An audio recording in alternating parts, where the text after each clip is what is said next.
کیا عالمی معاشی نظام واقعی آزاد منڈیوں کا نتیجہ ہے یا گلوبلائزیشن کی ایک خاموش معاشی منطق اسی دہائیوں تک محسوس سمت میں دھکیلتی رہتی ہے؟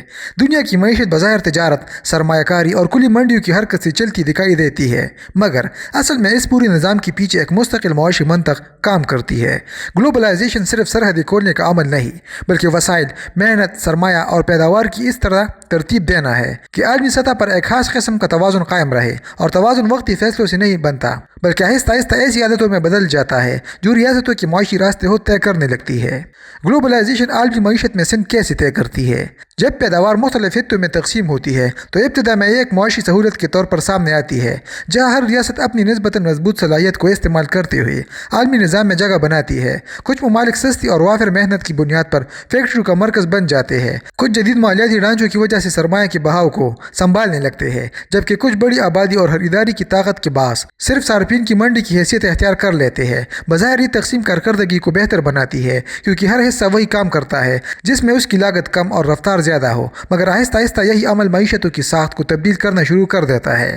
ریاستیں مکمل صنعتی یا مالیاتی خود کفالت کے بجائے عالمی سپلائی چین کے ایک محسوس حصے پر انحصار کرنے لگتی ہے، جس سے ان کی اندرونی معاشی لچک کم ہو جاتی ہے۔ وقت گزرنے کے ساتھ سرمایہ انہی قائم شدہ راستوں پر مسلسل بہتا رہتا ہے۔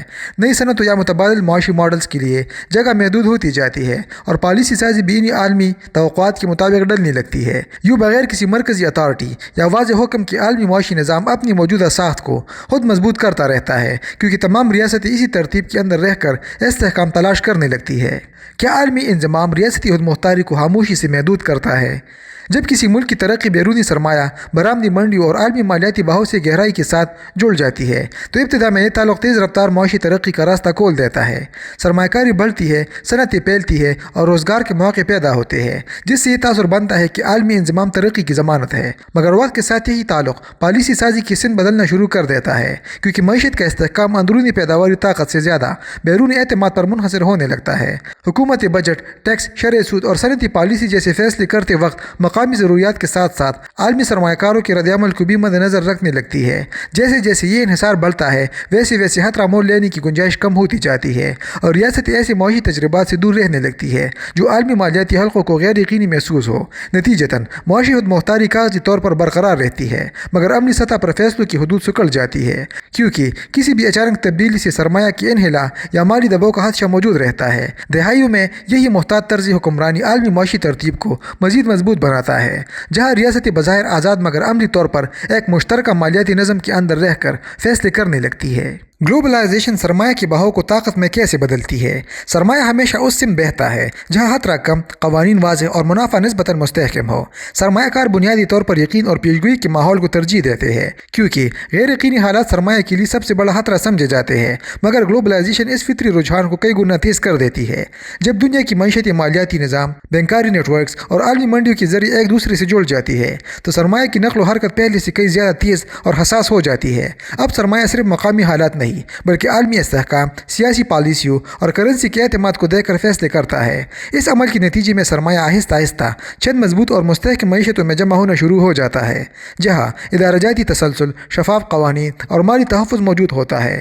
دوسری جانب کمزور یا ابھرتی ہوئی ریاستیں سرمایہ کو اپنی طرف متوجہ کرنے کے لیے مسلسل اصلاحات، ٹیکس مراعات اور پالیسی تبدیلیاں کرتی رہتی ہے، مگر اکثر یہ کوشش عارضی ثابت ہوتی ہے۔ یوں ایک ایسا عالمی چکر وجود میں آتا ہے جہاں مضبوط معیشتیں مزید محفوظ اور پرکشش بنتی جاتی ہے، جبکہ کمزور ریاستیں سرمایہ کی کمی اور بیرونی انحصار کا شکار ہو جاتی ہے۔ دہائی کے دوران یہی خاموش عمل عالمی طاقت کے توازن کو بدل دیتا ہے، جہاں معاشی استحکام ہی اصل سیاسی اور اسٹریٹجک طاقت میں تبدیل ہونے لگتا ہے۔ کیا سپلائی چینز معاشی انحصار کو مستقبل بنا دیتی ہے؟ جب کسی ایک مصنوعات کی تیاری مختلف مراحل میں تقسیم ہو کر کئی ممالک میں پھیل جائے تو عالمی سپلائی چین ایک پیچیدہ مگر مؤثر نظام کی شکل اختیار کر لیتی ہے۔ ابتدا میں یہ تقسیم لاگت کم کرنے، مہارت کو محسوس علاقوں میں استعمال کرنے اور پیداوار کو تیز بنانے کا ذریعہ بنتی ہے۔ کمیاں وہاں پیداوار منتقل کرتی ہے جہاں مزدوری سستی، وسائل دستیاب اور قوانین نسبتاً آسان ہو، جس سے عالمی تجارت میں تیزی آتی ہے۔ مگر وقت گزرنے کے ساتھ اس عمل کا ایک خاموش اثر سامنے آتا ہوتا ہے۔ ممالک آہستہ آہستہ اپنی مکمل صنعتی صلاحیت کھونے لگتے ہیں کیونکہ پوری پیداوار اب ان کی سرحدوں کے اندر موجود نہیں رہتی۔ جب کسی ریاست کے پاس خام مال، پرزہ سازی، ٹیکنالوجی اور حتمی تیاری کا پورا نظام موجود نہ رہے تو وہ عالمی نیٹ ورک پر زیادہ انحصار کرنے لگتی ہے۔ ایسے میں اگر عالمی سطح پر کوئی بحران، تجارتی تنازع یا جغرافیائی سیاسی جھٹکا پیدا ہو جائے تو سپلائی چین فوری متاثر ہوتی ہے۔ ریاستیں اچانک یہ محسوس کرتی ہے کہ صنعتی ڈھانچہ دوبارہ قائم کرنا نہ صرف وقت طلب بلکہ انتہائی مہنگا بھی ہے۔ نتیجتاً عالمی معاشی نظام خود کو محفوظ رکھنے لگتا ہے کیونکہ اس سے الگ ہونا معاشی طور پر اتنا مشکل ہو چکا ہوتا ہے کہ زیادہ تر ممالک اسی نظام کے اندر رہ کر مسائل حل کرنے پر مجبور ہو جاتے ہیں۔ گلوبلائزیشن قرض اور مالی نظم کو کیسے شکل دیتی ہے؟ عالمی انضمام کے بڑھنے کے ساتھ مالیاتی منڈیوں تک رسائی پہلے سے کئی زیادہ آسان ہو جاتی ہے، جس کے نتیجے میں ریاستی ترقی کی رفتار تیز کرنے کے لیے بیرونی قرض کو ایک معمولی معاشی آلے کے طور پر استعمال کرنے لگتی ہے۔ ابتدائی مرحلے میں یہ قرض بنیادی ڈھانچے کی تعمیر، توانائی منصوبوں، تعلیم اور صنعتی ترقی جیسے شعبوں میں سرمایہ فراہم کرتا ہے اور ترقیاتی حالات کو عارضی طور پر پر کر دیتا ہے۔ اس مرحلے پر قرض معاشی رفتار بڑھانے کا ذریعہ محسوس ہوتا ہے اور عالمی سرمایہ کاری ریاستوں کے لیے مواقع پیدا کرتی ہے، مگر وقت کے ساتھ مسلسل عالمی انضمام معیشتوں کو ایک محسوس مالی نظم کا عادی بنا دیتا ہے۔ پالیسی ساز آہستہ آہستہ ایسے فیصلے کرنے لگتے ہیں جن کا بنیادی مقصد ترقی کی نئے تجربات کرنے کی بجائے مالی استحکام، قرض کی ادائیگی اور عالمی سرمایہ کاروں کا اعتماد برقرار رکھنا ہوتا ہے۔ یوں معاشی پالیسی کی سمت محدود ہونے لگتی ہے اور خطرہ مول لینے کی صلاحیت کم ہو جاتی ہے۔ نتیجتاً قرض صرف ایک مالی ذمہ داری نہیں رہتا بلکہ عالمی مالیاتی نظام کے ساتھ وابستگی کا مستقل ذریعہ بن جاتا ہے۔ دہائی کے دوران یہی وابستگی ریاستوں کے معاشی راستوں کو طویل مدت کے لیے متعین کر دیتی ہے، جہاں فیصلے داخلی ضرورت سے زیادہ عالمی مالی نظم کے تقاضوں کے مطابق ہونے لگتے ہیں۔ کیا عالمی مسابقت ترقی کو یکساں بناتی ہے یا محدود؟ گلوبلائزیشن ریاستوں کو ایک مشترکہ معاشی میدان میں لے آتی ہے جہاں مقابلہ صرف علاقائی نہیں بلکہ عالمی سطح پر ہونے لگتا ہے۔ اس نئی ماحول میں کارکردگی کے پیمانے بھی عالمی ہو جاتے ہیں، یعنی سرمایہ کار مختلف ممالک کی معیشتوں ایک ہی معیار پر پرکھتے ہیں۔ چنانچہ ریاستی سرمایہ کو اپنی طرف متوجہ رکھنے کے لیے ٹیکس کی شرح، مزدوری قوانین، تجارتی ضوابط اور کاروباری ماحول کو مسلسل ایڈجسٹ کرنے لگتی ہے۔